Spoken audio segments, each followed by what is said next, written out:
Welcome to the deluxe testing facilities here at Gaffer Salon. Thanks to my shopmate, Chris Fisher of Daring Lighting, for allowing me to use his side of the shop.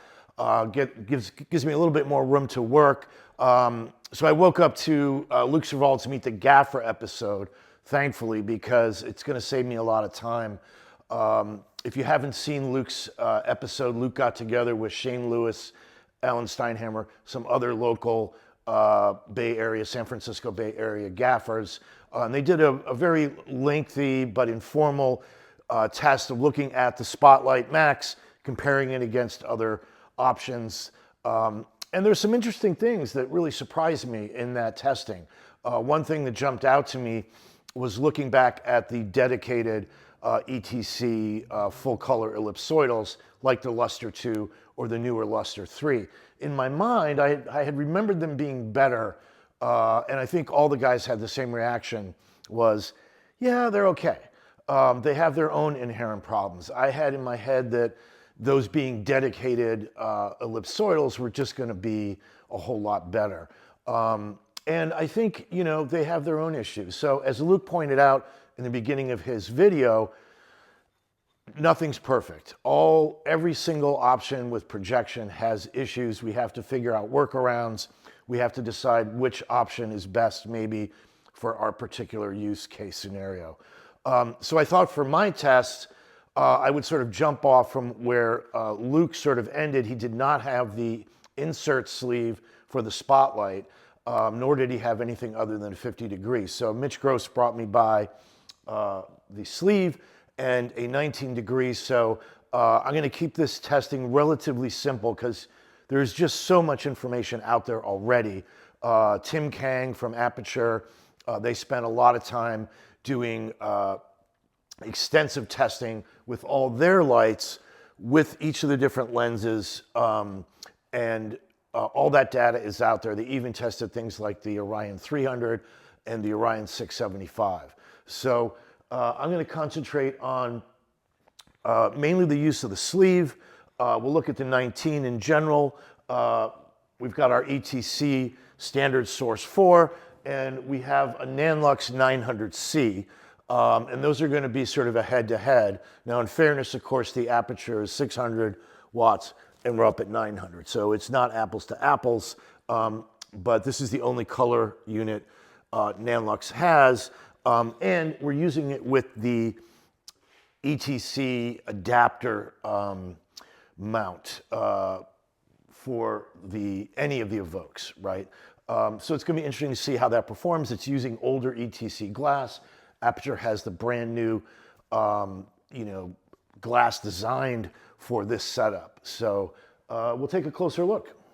So we're starting off with the source 4 LECO. We are approximately 10 feet away. We're starting with a 50 degree EDLT barrel. It's 750 watts, so approximately in the center, we're getting about, let me double check. We're getting about 350, 360 foot candles on center mass. So 19 degrees, we'll make a mental note of this as well as the spread that we have on the 50 to see if our spreads are similar. And we'll do a quick meter reading. This to me feels like well over a stop more.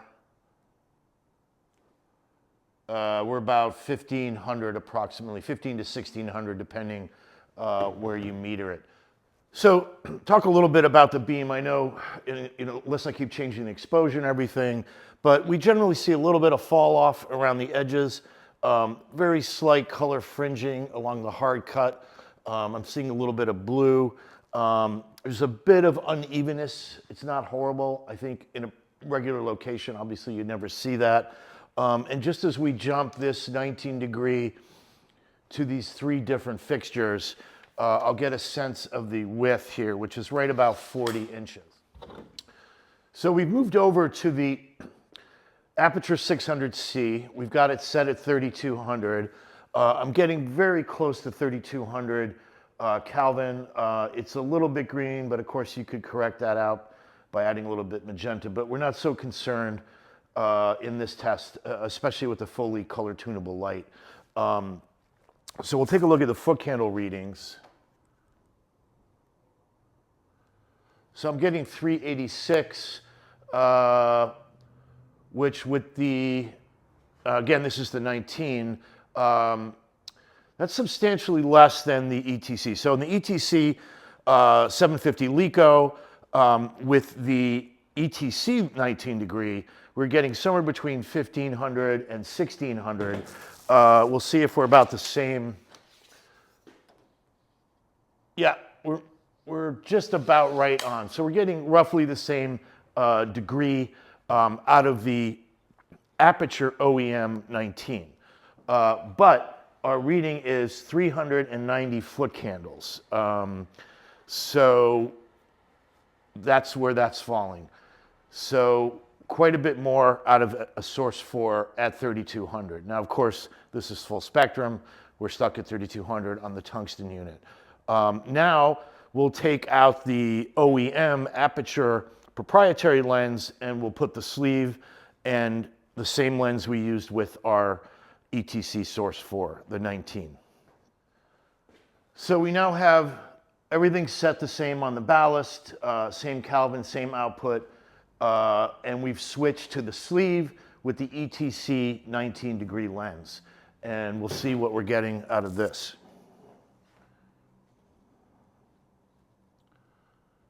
.314, 315, so slightly less, kind of about what we might expect the differences between an ETC and an EDTL lens. I would say on both the ETC lens 19 degree, it's not quite as even a field. There's definitely a very pronounced blue line that circles around the outer perimeter here. So I thought, I neglected to talk about it, but when we had the proprietary Aputure 19 on, it was extremely even field. There's, if you meter it, I think you'll see there's a slight fall off, but when you just stand back and look at it, it looks like a very homogeneous, even field and had much less color fringing around the perimeter. But only really a subtle difference here in foot candles. Nothing dramatic. We'll double check our beam width. It appears to me they're all coming in at about 40 inches. Yeah, they're almost identical. So for a little bit of side-by-side comparison, quick test here. I've got the Aputure, the Spotlight with Aputure's 19 degree lens. On the right is the Nanlux 900C with the ETC adapter and a standard, not an EDTL, a standard 19 degree lens. So just to double check, we're getting now here about 390. I previously got 375, so we're somewhere around 375, 390. And over here with the 900, we're getting about 1,070. So that's interesting because that puts that light over a stop more. Even though it's 600 to 900, we are getting more output out of that. But I am a bit surprised about the difference in foot candles here. That is to me a bit surprising that the 900 unit is giving us well over a stop more output. And even though it has just a regular old 19 degree. I'm gonna go see if I have a 19 degree EDLT to see how much that makes a difference. So we still have the Aputure set up. Now I've switched out the Nanlux to the EDTL, and we'll see how much that changes things. So we went from about 1050 foot candles to 1170. So 1,170 foot candles, which is about what we expect from the jump to the high definition lenses, somewhere around 10% increase in output. Again, we have some serious, this one is red. Here it's very, very minimal, a little bit. It certainly was more pronounced when we had the ETC lens in the Aputure sleeve. So we're seeing something similar, except we've got kind of a red here as opposed to a blue. So not bad at all with the EDTL lenses. So I've dimmed this down quite a bit so we can look at the pattern. We're obviously getting a lot more output out of the Nanlux with the 19 over on that side. But what we're seeing here is pretty solid blacks. In the black part of the pattern, it's holding pretty well. There's very little halation going on the outside. Over here on the Nanlux, we are seeing some halation happening over here. And I don't know how easy it is to tell, but this is like a rainbow of color. We've got purples moving into like magentas, purple over here. Down here, we've got blues.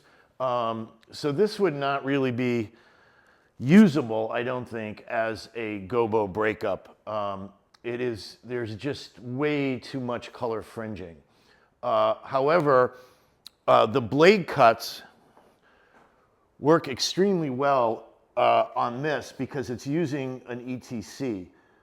So if we play with the focus here, and that's interesting. Now, we got rid of, by throwing it out of focus, we got rid of some of the color, but it's all one color now. It's very blue. There's some red tones. It's a bit of a mess, to be honest with you.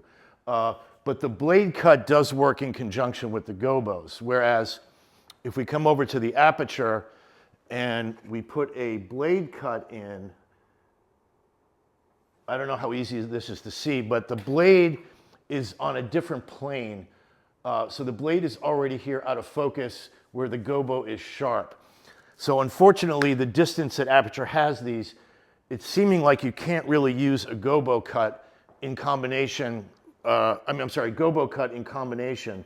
So if we try to play with the focus over here on the Aputure unit, you can see the blade is sharp there and the gobo is sharp here. So I don't think, and I tried this earlier on the 50 degree, I think it's going to be very difficult, at least on a window pattern like this. If you have an out of focus breakup, maybe you'll be okay. But I think the blades are going to be problematic to use in conjunction with the pattern, particularly if you're leaning towards a sharp or slightly out of focus pattern. So I've switched to just a Cucullorus breakup. I threw it very out of focus, but you can see there is a lot of color aberration happening.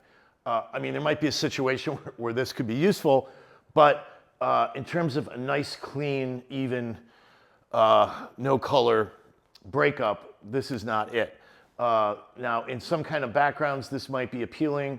Again, this is the 19-degree EDLT lens. So I wanted to dig in a little bit more to our standard ETC 750-watt LiCo. I've changed now to the EDLT lens to give us the best possible case scenario with an old school LiCo.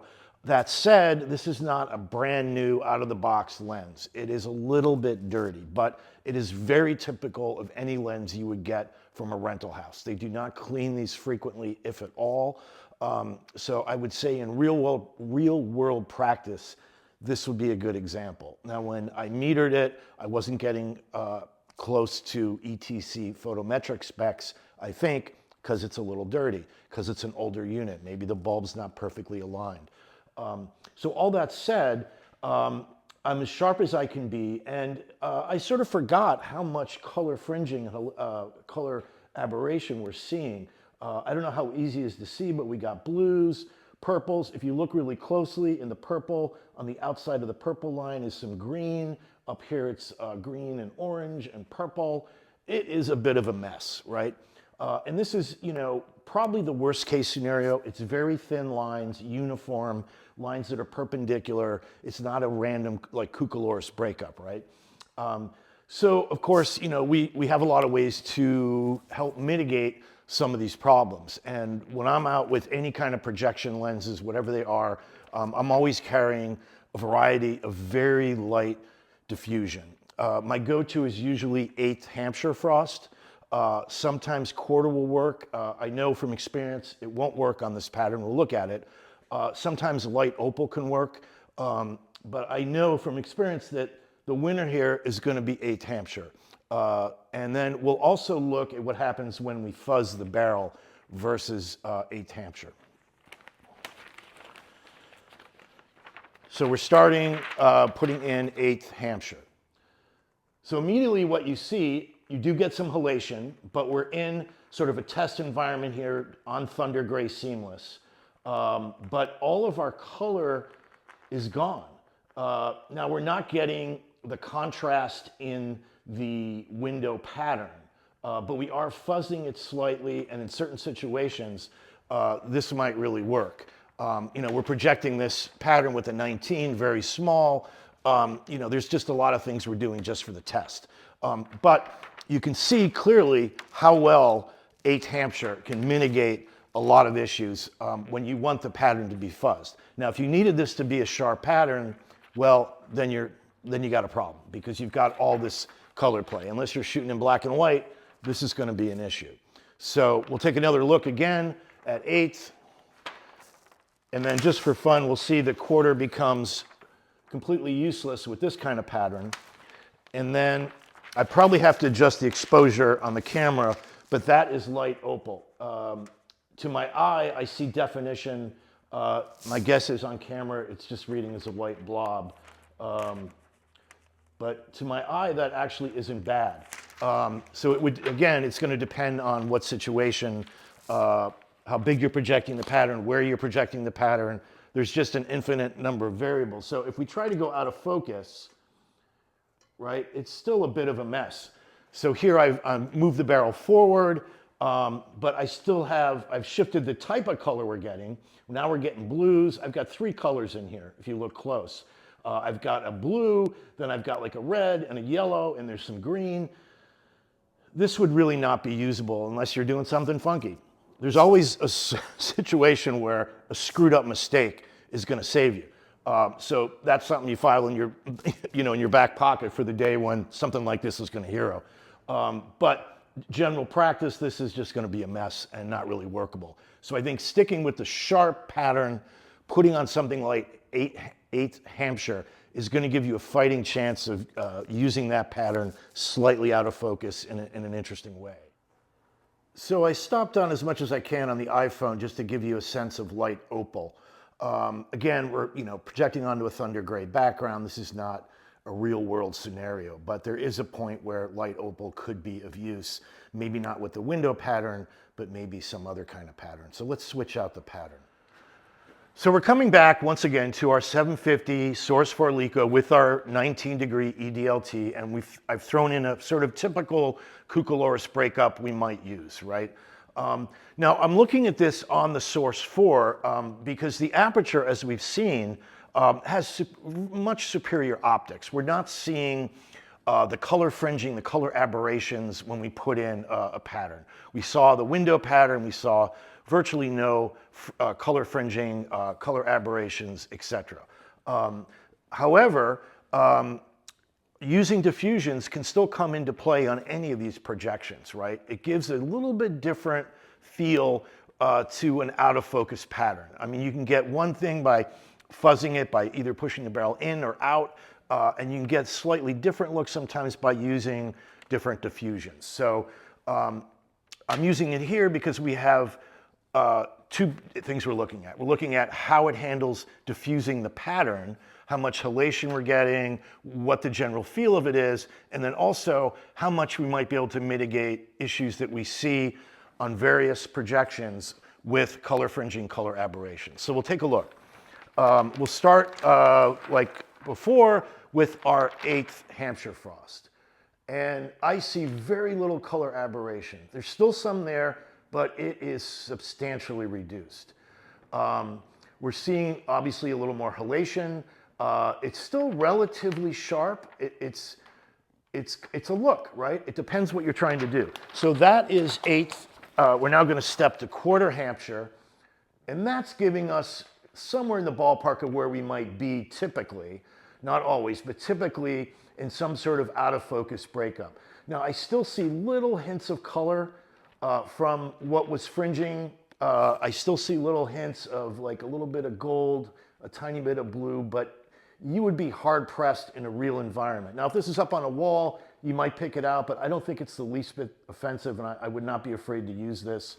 And then if we step up to 1/2 Hampshire, right, it's even more diffused. Now we have the halation and so forth, but Here we're projecting it quite small in a test situation. I think if you were to go to a 50 degree and you had a wider spread, everything's in a real world, living room or something like that, it's going to be a very different thing. And all these little imperfections are going to start to disappear. And then lastly, that's what we have with the light opal frost. So they're all giving us different kinds of looks. Now, here, since we have the light opal in, we'll just take a look at also fuzzing the barrel out, right? So we can get quite a number of interesting looks. Now, when I'm here, I am picking up little hints of color. It's not perfect, but it's a look. It's interesting, right?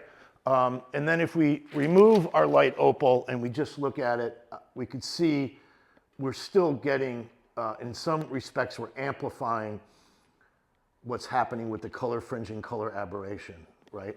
So this is turned in to kind of a gold, blue, white. Again, there's a situation where this might very well hero. But generally speaking, probably this is what you don't want. But another thing to put in your back pocket, I could definitely see where this would be useful on certain kinds of shoots. So that gives you a sense a little bit about the application of some of these light diffusions relative to ellipsoidals. And again, this is applicable to the Spotlight Max as much as the Nanlux or any other projection. I've now moved back to the Aputure 600C with the Aputure 19 on the Spotlight Max. And straight away we're seeing that it's just much cleaner. It's definitely sharper. It's not without a little bit of color aberration. We see a tiny bit of green here.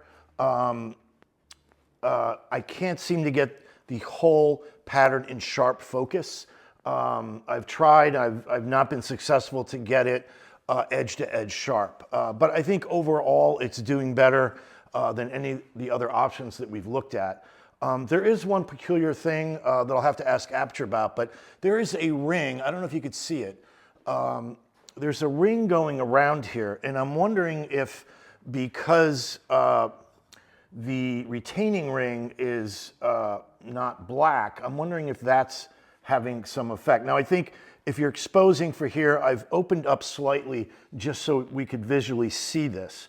So I'm not clear why we're getting this ring around the exterior of the pattern. But sharp, very minimal little hints of aberration.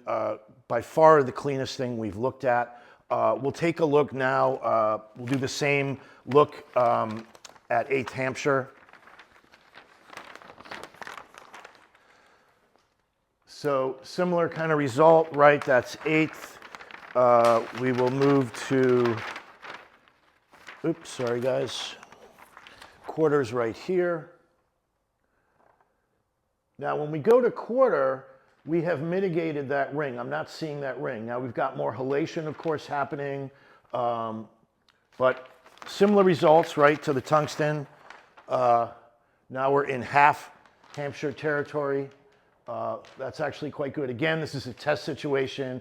We would probably not be projecting this pattern this small and onto a thunder gray seamless. And lastly, that is light opal. So I think you're seeing it's behaving pretty much the same way. We don't have the concerns about mitigating some of the color fringing. Even up here very close, I'm not seeing with this light opal any color fringing. Now, once again, we'll try on the Aputure, and one of my only real complaints, short of the rotating barrel, is it's a little hard to move this barrel and then to get it to lock in. So let's just put it slightly out of focus. Now, I'm going to lock the side down, and now I'm going to lock the bottom. So in this situation, I didn't see a whole lot. Maybe there was a very subtle shift. I think that's going to become more of a problem when you're trying to stay perfectly sharp focus. That little bit of locking, the little bit of movement of the barrel. it's just going to take a little finesse. I don't think it's a deal breaker. It's a little bit annoying, but I think it probably comes from designing it so it takes the sleeve, trying to make it so the barrel can slide in and out relatively easily. And so there's a little bit of play, and when you're doing your final lockdown, it's moving the barrel ever so slightly. I think just trial and error, we'll figure it out. Like everything, we figure out how to make stuff work. And I think if we're using a sharp pattern, that'll probably become apparent pretty quickly how best to tweak that to make it work and give us a sharp pattern without, throwing it out of focus. So I was sitting around thinking, now there's no gobo holder in, so we don't have that line that was running around. I was thinking it's got to be some bounce back reflection. So I went out and I spray painted the gobo holder retaining ring a flat matte black. And I came in, I still had some issues, and I thought, well, maybe it's the silver area surrounding that. So I came in and so I spray painted the ring, and then I just added black paper tape to sort of mask off any possible areas that were silver that could be causing that to bounce back. And so I'm going to drop this in. We'll take a look. Nothing has changed. Everything is the same. That is now completely gone. So that is the issue. So I think what I will do when I have some time is I will mask off the plastic on the gobo holder. I've spray painted the retaining ring, and I will spray paint that additional silver area, and that will completely eliminate that being an issue. So we still have the aperture pattern going. I've now changed to a 50-degree EDTL lens on the Nanlux, which is overlapping this pattern. And what I'm seeing is I cannot get the pattern super sharp. And I don't know how easy it is to see, but there's a lot of blue and orange color fringing, quite a bit actually. Now, if we throw it further out of focus, depending on which way we go, barrel in, barrel out, we get different results. So that is substantially out of focus.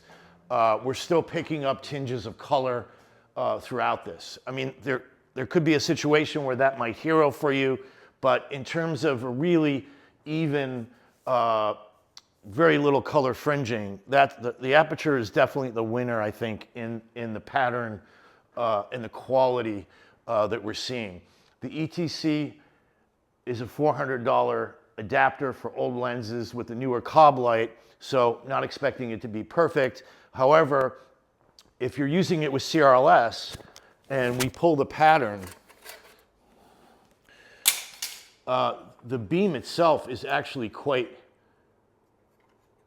decent, and I would say relatively pretty even. That is really not bad at all. And in some respects, I think even similar to the Aputure, there's a little bit of blue color fringing around the perimeter, but generally the field's pretty even. I can see some fall off, but I think relative to output, these are not doing bad at all.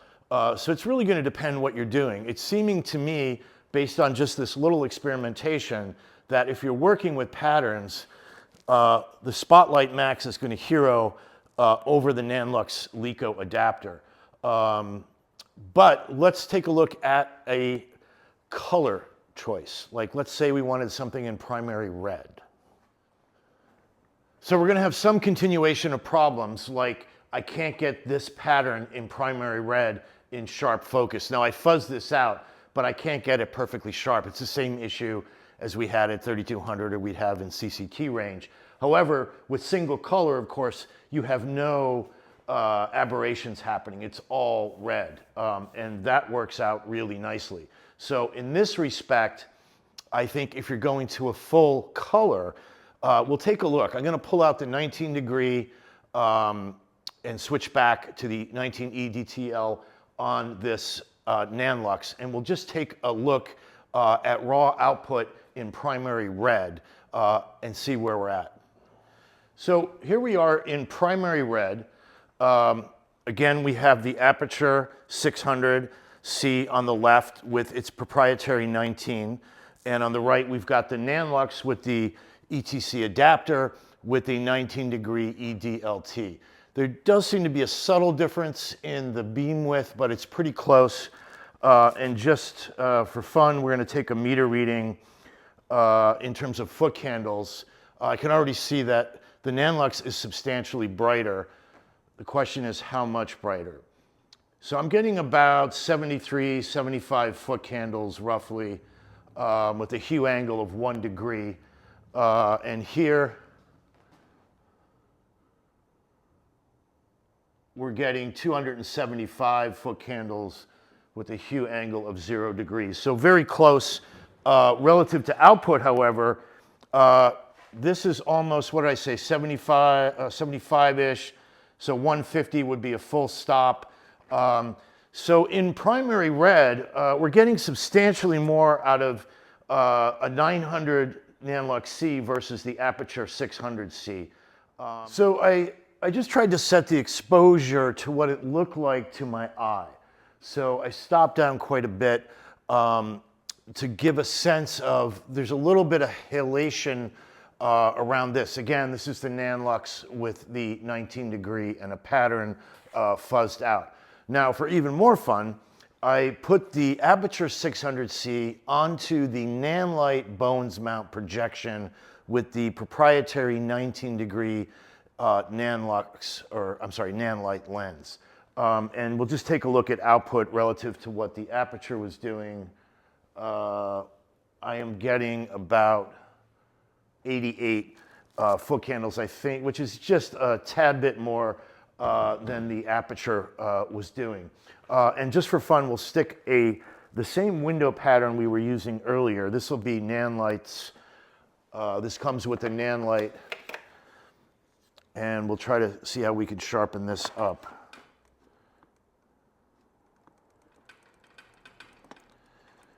I think both the Aputure and the Nanlite are somewhat hard to get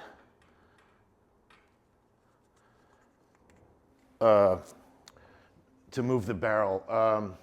So I think it's a similar deal. It's a little sharper down here. It's fuzzing a little bit. I think I'd give the nod to Aputure in terms of the evenness of the pattern. The Aputure is a bit sharper. We were seeing generally a very razor crisp pattern on the Aputure, which tended to fall off and fuzz a little bit to the perimeter of the pattern. So, it's a mixed bag. And just to point out the obvious again, the barrel on the Nanlite does not rotate. So if you're trying to line this window pattern up, your only solution is to pull out the gobo, try to move it a little bit, stick it back down, repeat that 50 times till you get it right. So not ideal. The lack of the rotating barrel is real detriment to this setup, particularly when using a window pattern. Now the blade cuts we'll take a quick look at as well to see if they're any better than the Aputure. So we're seeing a little bit of halation. We'll bring this all the way in. I would not say it's perfect. It is sharper. It is closer to being in the plane of focus, I think, than the Aputure. But we're seeing kind of an unusual little bit of bleed up here. Again, none of these are perfect. I'm showing this Nanlite just because I think it is a less expensive alternative to the Spotlight Max. It's just about half the price, depending on what you need to do. It may be a good solution if you can't afford the Spotlight Max. But again, it comes with its own problems and its own issues. If we had this pattern and we needed to rotate it, we have that ability in the Spotlight Max. Output-wise, I'm seeing them, I would say they're on par. I'm getting a skosh more out of the Nanlite in this particular setup with the 600C.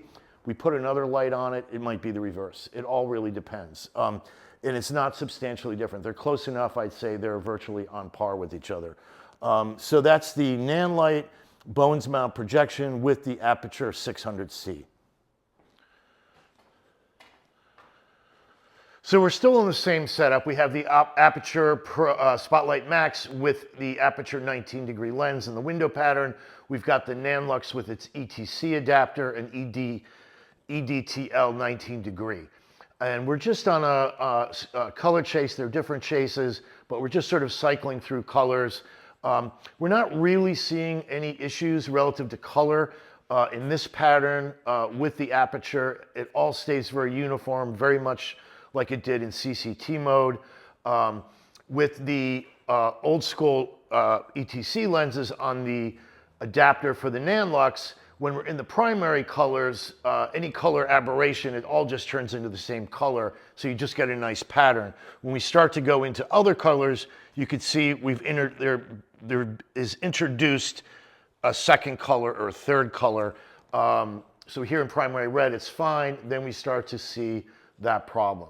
Now, just as a reference point, this is at 20% output relative. Now, I didn't meter these. I don't know where they're falling, but 20%, this is at 100%, 19-degree lenses. So here you could introduce the shutter blade, no problem. It's just a standard ETC adapted to the Nanlux. So the blades and the pattern are in the same plane of focus. Here we have the problem where if we introduce a blade, if we want to cut this in, the blade is on a different focus plane than the pattern. So unfortunately, I think Aputure, when they decided not to do the rotating barrel, they gave us the rotating gobo, but that's introduced another set of problems. And the blade and the pattern do not now work in conjunction with each other. They're fighting against each other. Now, if you're really out of focus, and we can try that right now, if we throw this, and this is probably not the ideal one to do it, but if we threw it out of focus, and then we tried to introduce the blade cut, it's not really perfect. So again, I think, to me, in my book, rotating barrel would have been a much better solution. The rotating gobo is nice, particularly when you're dealing in sharper patterns, but to some extent you might lose the ability to use your blade cuts. It's going to depend on the pattern, the situation. Sometimes it'll work just fine. Other times the difference in focus between the two might become an issue. So this is, again, same setup. We're just comparing now without using a gobo, just a straight color projection. Again, 19 Aputure lens, 19 ETC lens. This is the Spotlight Max. This is the Nanlux with the adapter. And we're just going through a hue loop.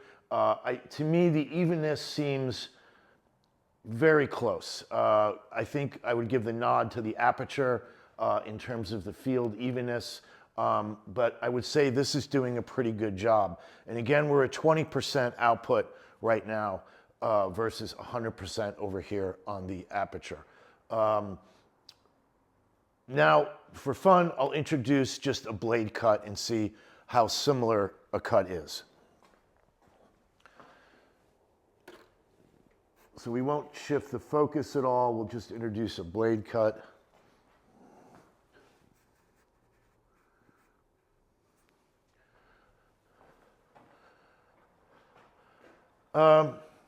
They each have some issues. I think, as maybe you can see, I am not really seeing too much color fringing. There is a bit of a line. It depends what color you're in. You can see there's a little bowing. There is a little bit of color fringing here as well.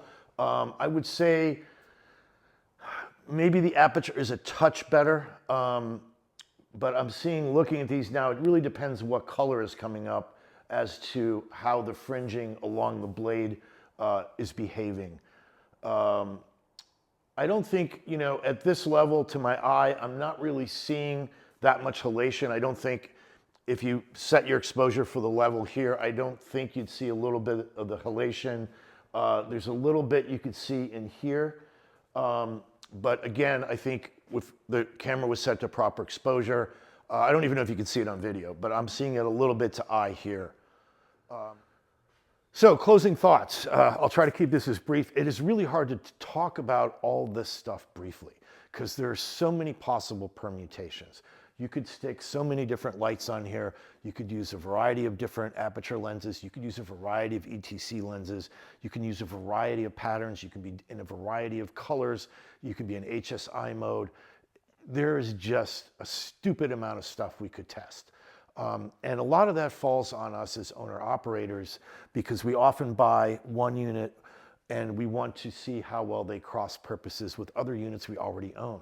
So if we only have Aputure lights, clearly we're going to want to buy the Spotlight Max, which was designed to work optically efficiently with all of Aputure's lights. Now you may find it works a little better on one Aputure light than it does on another. They're all going to work well, but some are probably going to work a little better than others. And I think that's true in Nanlite or any other mount you're going to get. It's very, very difficult if you're not making a dedicated unit to get it to cross-purpose across all the lights within your brand, right? So ostensibly, this was kind of a Spotlight Max review. I wanted to sort of look at a number of different other options. These are all options I own. I didn't borrow any of this stuff. I have a lot of stuff in-house, even the old school 800 Joe Licos, which I still love.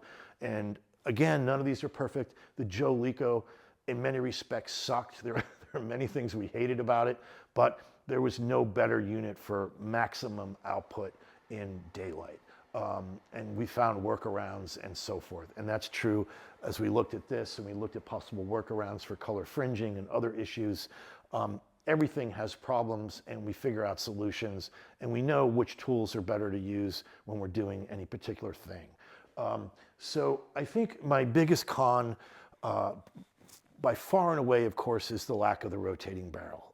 That is a huge annoyance and it's just shy of being an absolute deal breaker for me personally. Because I find myself often needing to use blades in conjunction with my patterns, or often just when I'm doing a CRLS and I'm blading it in.